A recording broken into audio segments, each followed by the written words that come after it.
Nager en eau libre, c'est se rendre libre. C'est comme écrire sans contrainte particulière. Écrire pour écrire. Nager pour nager. Et s'il n'y a pas de fin, pas de but à nager, alors pourquoi s'arrêter ? Pourquoi faut-il s'arrêter ? La fin de la nage est la fin de la distance. Mais tant qu'une fin, un obstacle, la soif ou la faim, une tempête ne vient interrompre la nage, on peut nager à l'infini. Le coureur ou le cycliste finit par s'épuiser par son propre effort. Le nageur rêveur, jamais, car pour lui, nager est toujours doux, même quand les conditions sont difficiles. Le nageur rêveur sait adapter son plaisir aux circonstances. Le nageur sponsorisé, lui, le spot d'arrivée une fois franchi, s'arrête. Il s'est donné à fond. Le nageur rêveur n'a qu'un désir, qui est de persévérer dans son effort, passer à côté du spot d'arrivée et continuer à nager. Mais il y a son image sociale qui l'en empêche. Il passerait pour un fou.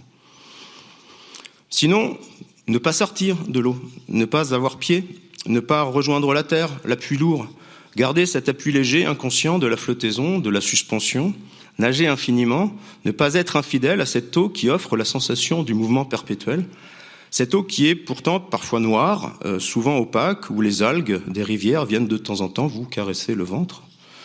Mais pas de bascule, pas de relance, l'appui pur, la propulsion pure de la main et du bras poussant l'eau.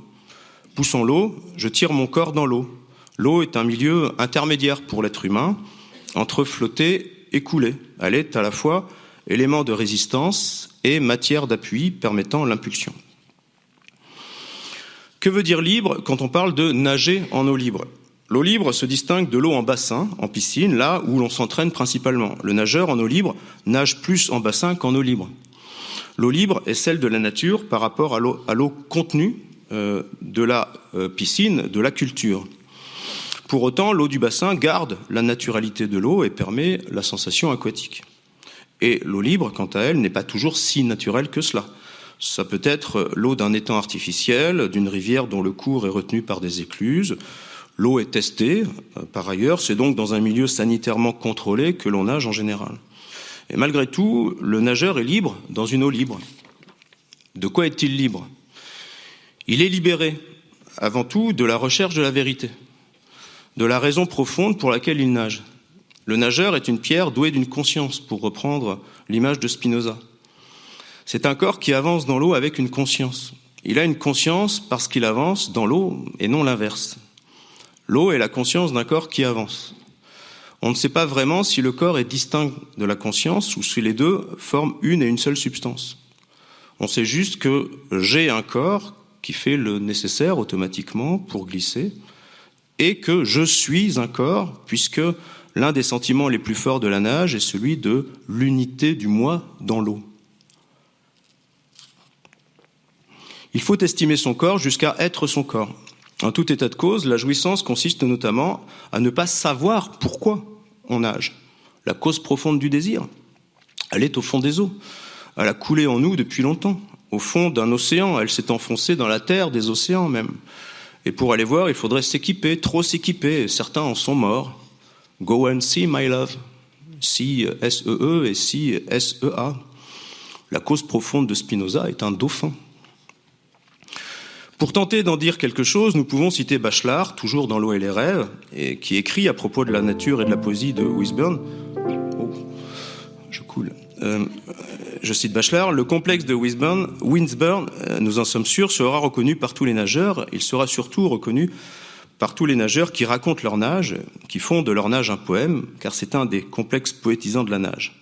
Il sera donc un thème d'explication utile pour caractériser certains états psychologiques et certains poèmes. Et Bachelard dit aussi, par ailleurs, à propos de Edgar Poe, un autre nageur, je cite, « Les biographes nous disent qu'à 7 ans, Edgar Poe, qui devait devenir plus tard un nageur intrépide, craignait l'eau. À une crainte surmontée correspond toujours un orgueil. » Fermez la parenthèse. C'est tout ce que le nageur peut dire de son inconscient, au fond. Le fouiller son inconscient viendrait brouiller les belles sensations, les belles images et les belles idées que nager peut faire naître, sans qu'une explication vraiment utile, au fond, du pourquoi nager ne soit formulée. Nager comme philosopher ou faire de la musique n'est pas un problème, mais c'est une solution à un problème, c'est une solution claire à un problème confus, qui, si on l'analyse trop, vient étouffer la solution et nous réduire à l'immobilité. Bachelard, nageur poético-théorique, dégage une notion fondamentale du philosophe nageur, celle de nage pure. Nageant, le nageur est tout à sa nage. La nage n'est perturbée par rien, mentalement et physiquement mélangée à rien. Il ne s'étonne que de ses sensations propres. Les sensations sont propres.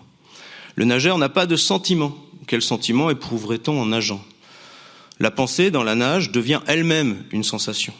Quand je dis que nageant tout est sensation, je veux par là signifier que ce qui n'est pas dans l'air et les pieds sur terre sensation finit par devenir dans l'eau sensation. Nager est une pure sensation, non pas une sensation débarrassée de ce qui n'est pas sensation, mais aspiration dans la sensation de ce qui n'est pas sensation habituellement. La conscience devient alors un organe de la sensation, l'eau glisse sur la conscience et la caresse. Quand on nage, tout est doux, même la sensation de la crampe qui s'installe dans le mollet. Pour qu'elle passe, la crampe doit rester douce. Si elle se durcit et que le nageur panique, il s'essouffle et se contraint lui-même à l'abandon. Donc, même dans une sensation de dureté, il faut rester doux avec soi-même. Quand la crampe s'installe, il faut continuer à nager à la mesure de l'intensité de sa crampe. La fatigue est le destin du nageur, écrit Bachelard.